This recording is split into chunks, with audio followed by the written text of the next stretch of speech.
The worst mistakes sometimes arrive dressed as ordinary moments. On a bright spring morning, beneath a cloudless blue sky, a tired single father, carrying the weight of his entire world, accidentally sat at the wrong table in a luxury hotel banquet hall. Within minutes, security guards rushed toward him. Executives stared with judgment, and whispers spread across the room. What looked like an embarrassing mistake was about to become the beginning of a miracle that would transform two broken lives forever. No one in that elegant room could have imagined that the quiet man with worn shoes and hopeful eyes would become the one person capable of changing the future of a billionaire who had almost given up on living. Before we continue, if you believe people deserve second chances and that one kind decision can change a life forever, please like this video, leave a comment, share it with someone you care about, and subscribe to the channel HeartofResham. Your support helps these heartfelt stories reach more people around the world. The father's name was Nolan Pierce, a 36-year-old widower raising his 8-year-old daughter, Ivy, in a small apartment, overlooking a busy neighborhood where dreams often seem too expensive to afford. Every morning began before sunrise, but this particular day unfolded beneath fresh daylight, birds singing between city buildings, and warm sunlight filling the streets with hope. Nolan prepared breakfast, packed Ivy's school bag, tied her hair carefully, and walked her to school before rushing toward the biggest job interview of his life. Months of unemployment had nearly emptied his savings. Bills waited on the kitchen table like silent reminders that hope alone could not keep the lights on. Still, Nolan smiled every morning because he never wanted Ivy to believe that life had defeated her father. He wore the only formal suit he owned, carefully pressed despite being years old. The sleeves were slightly short, and the shoes had been polished so many times that tiny cracks had become impossible to hide. Even so, he walked with dignity because he believed character mattered more than appearance. The interview was scheduled inside one of the city's grandest hotels, where business leaders gathered for an annual innovation conference. Nolan had received a last-minute invitation after another candidate withdrew, and he knew this opportunity could finally give his daughter the stable future she deserved. Inside the magnificent building, bright natural daylight poured through enormous glass windows, making polished marble floors sparkle. Employees hurried between conference rooms while guests carried coffee and discussed million-dollar investments. Nolan felt completely out of place among expensive suits and luxury watches, but he reminded himself that hard work had value no matter how simple a person's life appeared. Trying to find the interview registration area, Nolan noticed several round tables arranged inside a spacious ballroom. Thinking he had arrived early for orientation, he quietly placed his folder on an empty chair and sat down. Only after several long moments did he notice everyone around him, wearing company badges with gold lettering. Before he could stand, two security officers approached. Their expressions suggested they believed he had entered somewhere he did not belong. Around the room, conversations slowed. Executives glanced toward him with quiet curiosity. While several assistants quietly whispered among themselves. Nolan immediately stood, apologized, and reached for his folder. But before security could escort him away, a calm voice from the far end of the table stopped everyone in the room.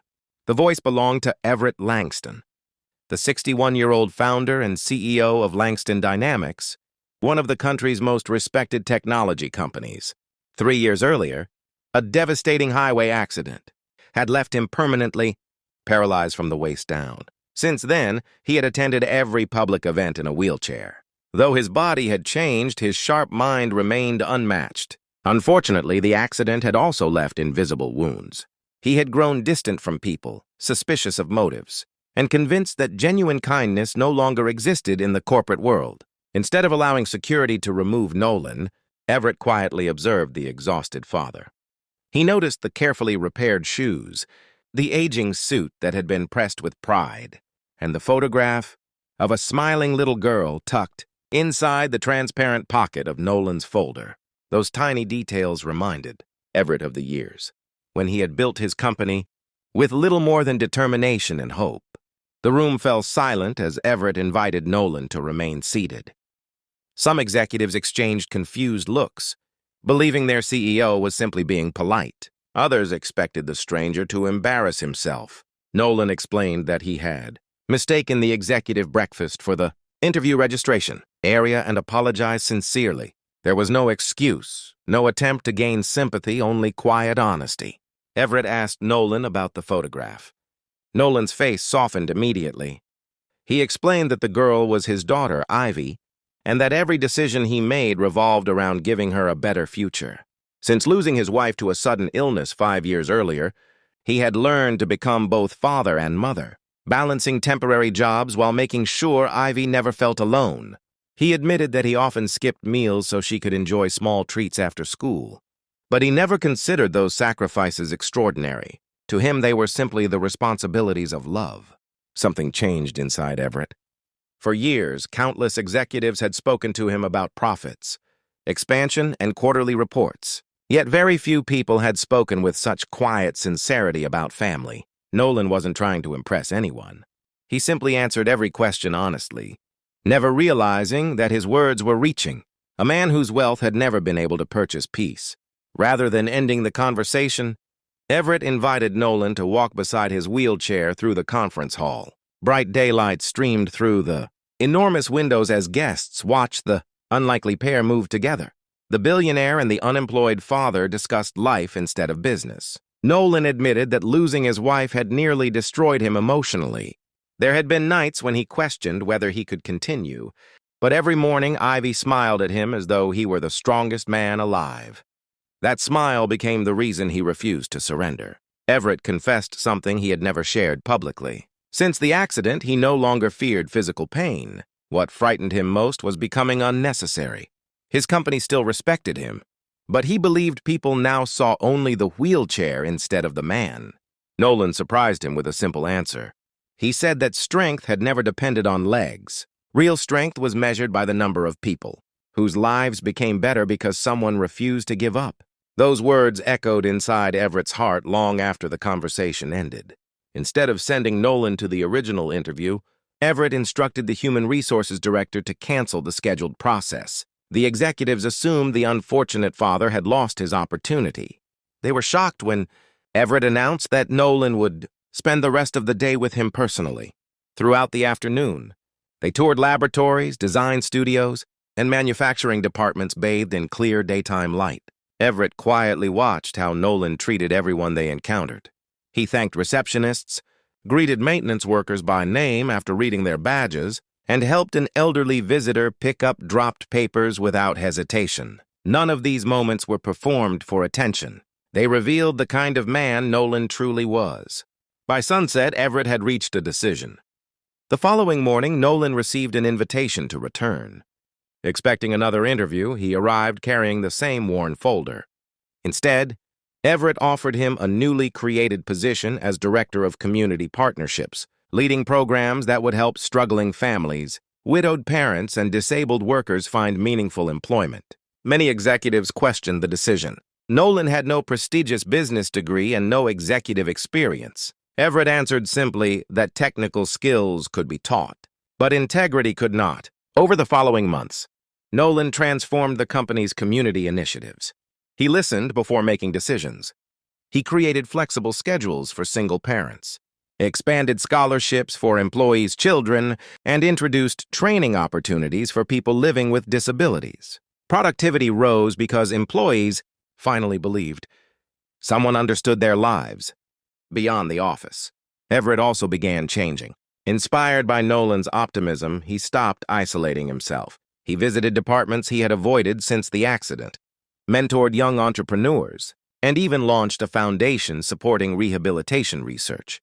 For the first time in years, newspapers wrote not about his disability, but about his renewed vision for serving others. The greatest reward arrived on an ordinary sunny afternoon when Everett visited Ivy's school during career day. Nolan had been invited to speak about perseverance, but unexpected traffic delayed him. Everett volunteered to speak instead. The children listened as the billionaire explained that success was never about having everything. Success meant discovering people who reminded you what truly mattered. When Nolan finally arrived, Ivy ran into her father's arms with the brightest smile in the room. Everett watched quietly, realizing that this simple embrace contained more happiness than many fortunes ever could. Years later, Langston, Dynamics became nationally recognized not only for innovation but also for compassion. Thousands of families found hope through programs Nolan had built, while Everett's foundation helped countless patients regain confidence after life-changing injuries.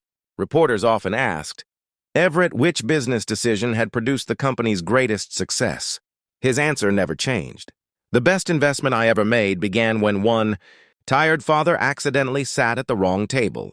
If this story touched your heart and reminded you that kindness can appear in the most unexpected moments, please like this video, share it with someone who needs hope today, leave a heartfelt comment, and subscribe to HeartofResham so more inspiring stories can reach people who need them. A special request before we end.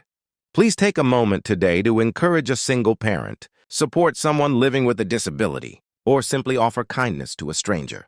Your small act may become the turning point in someone's life. As Nolan walked home beside his daughter beneath the bright afternoon sky, he understood that destiny rarely announces itself with grand speeches. Sometimes it begins with a simple mistake, an open heart, and the courage to treat another human being with dignity. The wrong table had become the right place, and two wounded lives had discovered that hope grows strongest when it is shared.